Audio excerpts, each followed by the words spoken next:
Hey, this is Steven Platinum, your friend in wrestling with Platinum versus AEW Dark Elevation. This is from June 28th, 2021. Hour and a half, so it's getting a little longer. 13 matches, so there's getting to be a little more matches, or more matches numerically. Jesus Christ, Steve. I will say the quality of the show was incredibly high. And Eddie Kingston is very quietly slipping into this role of crowd pleaser. Of course, most notable for him cutting this promo after the last Dynamite, apparently, where he kind of ripped on WWE.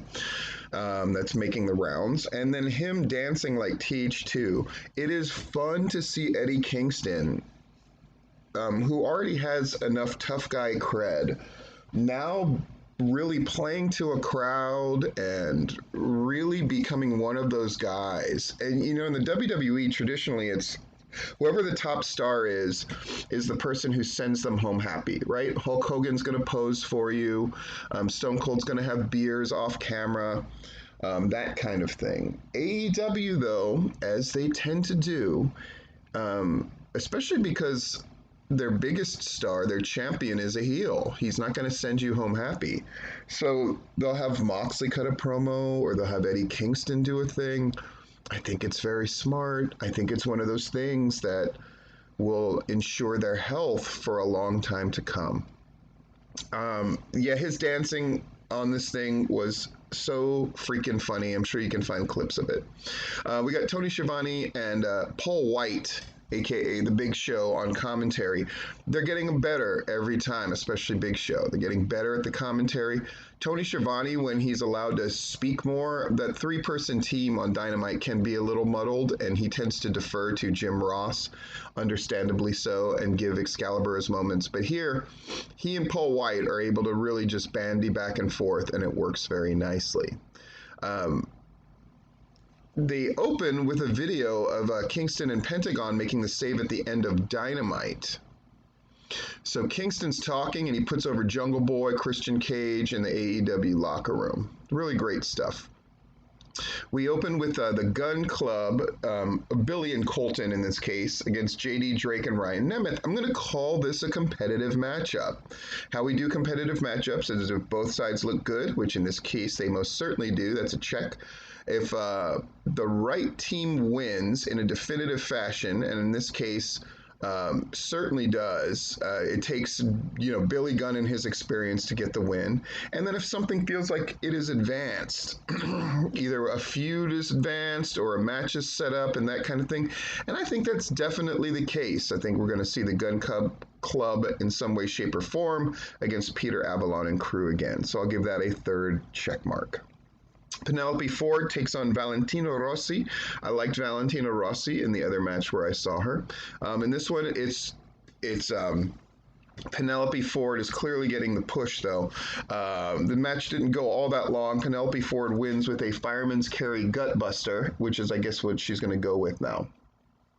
3 check marks, easy peasy lemon squeezy. And this is episode 16 of Elevation. We'll see if they can pick up another all 3 check mark night. Brian Cage and Serpentico. I really love Serpentico. He's really good at making people look good. This further cements Brian Cage's move to the light side of the babyface side. When you take on Serpentico, he's going to heal it up, and how you deal with that is a lot of this. Though Will Hobbs and Hook are at ringside for Brian Cage, and Luther for Serpentico. Luther interferes in a few places. Team Taz does nothing about Luther cheating, which is telling. The action spills onto the stage. Cage cold-clocked Luther and then powerbomb tossed poor Serpentico all the way into the ring. Holy moly, that looked great. Gets that drill claw for the win. Hobbs and Hooks show support for the success, but there's tension in the air. Love is in the air. Carl Anderson against Wheeler Yuta, which I think is really cool. Wheeler Yuta is somebody I've wanted to see. Now, this is just a squash, more or less, though he did give him some offense. And but it's really about showing off Carl Anderson here. But the two of them obviously have chemistry. It was a good, solid match. At the end of it, Carl Anderson wins with the neck breaker, and Nick Jackson runs the ropes and steps on Yuta's chest like a jerk face. 3 check marks. Hopefully, we'll see more of Wheeler around. I think that would be great. Next, interesting. Brock Anderson, Lee Johnson, and Dustin Rhodes. Apparently, Dustin Rhodes going to take the role of the mentor in this 3-person team. I will say this. I'm not a fan of a lot of titles in wrestling. I think AEW definitely has the roster where they could do 6-man titles. I just don't see any way that they can't do it. They have so many 3-person teams, so many stories that they can tell, so many factions, etc., etc. We got Adrian Alanis, Liam Gray, and Justin Carino on the other side. They really highlighted Lee Johnson, letting him clean house on more than one occasion, hitting a big move. And then at the end of the day, his thrust kick is the thing that set up Dustin to hit that bulldog for the win. 3 check marks, and we're rolling. And now we got the Acclaimed against PB Smooth and Matt Justice. So they got Max Caster's rap was a little more improved this week. Had reference to Devin Booker's broken nose, hookers, and Joe Biden.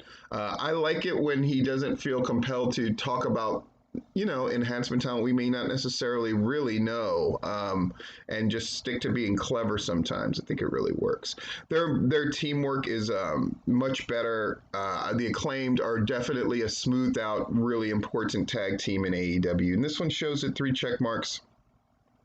PB Smooth. On the matches that are squash matches like this, you get a check mark if a team or an entity is put over in definitive fashion, a second check mark if they look good in the process, and a third check mark if the team in defeat either looks really good and does their job incredibly well or gets a disproportionately large amount of offense. They don't get a large amount of offense, but they definitely make the Acclaim look good.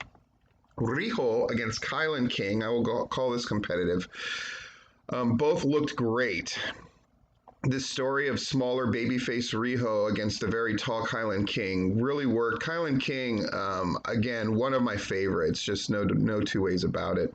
A second check mark if Riho wins in definitive fashion, and the double running knees certainly qualifies. And then a third check mark if something feels like it's advanced. And I think we might be seeing Riho against perhaps another member of Kylan King's group, be it Big Swole or Red Velvet. So I'll call that 3 check marks. Varsity Blondes, who are really on a roll lately. They put over the fact that Brian Pillman Jr. is going to get a shot against Miro, which I don't think anybody thinks he's going to win, but at the same time, it's a cool little program for him.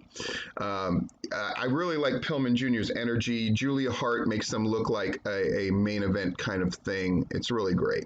Against Aaron Rourke and Jake Logan, again, the Varsity Blondes, another one of these teams. I look forward to seeing them against the Acclaimed, for example. I think that would be great at this point because they're both on that verge of just being upper mid-card talent, and it's wonderful to see for both teams, really. And I really do like the addition of Julia Hart at ringside, even with that silly bow. Discus forearm from Garrison, which he does incredibly well, and Pillman with the springboard clothesline, and that's our win. 3 check marks. Thunder Rosa, Catalina Perez. Normally, Thunder Rosa gives a ton to people. In this case, not as much, but Catalina Perez looks good when she gets to have offense. And that Peruvian necktie submission, I've always wanted to give to a wrestler as a finish. I love that Thunder Rosa is using different MMA-style submissions to win her matches. So 3 check marks, and we're really rolling along, folks. Blade, Chuck Taylor, definitely a competitive match, definitely an edge on it. I love that Chuck Taylor wrestled this match with intensity, even though it was filmed before Dynamite when they did all that stuff to Orange Cassidy. They had the witherall and the care to have extra intensity on this match, since most people would be watching this after the Dynamite thing. Definitely 3 check marks. I mean, Blade wins with basically, leverage, feet on the ropes with Bunny helping. A second check mark because both looked really good in this match. And a third thing because we're definitely continuing this feud between best friends in some way, shape, or form, and then Matt Hardy's family. So this is really, really great. It may have been my favorite thing on the match, if not for Hikaru Shida and Reka Tahaka and Eddie Kingston dancing. Private Party and Matt Hardy against three members of the Dark Order, in this case Reynolds, number 5, and Colt Cabana. Really good match, all over the place. Hardy is good at directing traffic in these confusing things. They really need 6-person titles, no doubt. And and Heat before it, where they're brawling before the match even started, and 5, letting 5 really shine at the beginning of the match, I thought was really, really nice. Private Party and Matt Hardy win. And as it should be, I think. It's a competitive match, though, so 1 check mark for both looking good, another for Private Party and Matt Hardy winning. I'm surprised they didn't, quote-unquote, cheat to win, but it's, you know what? It's actually nice for them to get a clean win here and there as a heel team, and then a 3rd check mark because we've definitely not seen the last of Dark Order against the Hardy family office. Hikaru Shida and Reka Tahaka, really fun. Reka Tahaka, I'm glad they keep using her, and I see that she's going to be on all kinds of shows in Georgia, and no doubt in Florida and other places as well. Just a really great look, really wonderful. This match, the Shida's new look definitely is working. Fantastic match, and the spinning knee for the win. 3 check marks, what can I say? And then finally, Eddie Kingston and Penta against TH2. Nothing wrong with this beautiful match. At the end of the day, of course, as expected, Zero Miedo gets that package pile driver and gets the win. More importantly, 3 check marks, and hopefully we will see more of this match. I would not hate seeing this match again, I'll tell you that. And I'm a big fan of Teach too. I think they give different looks in their matches. And of course, Eddie Kingston, so much fun right now. Thank you.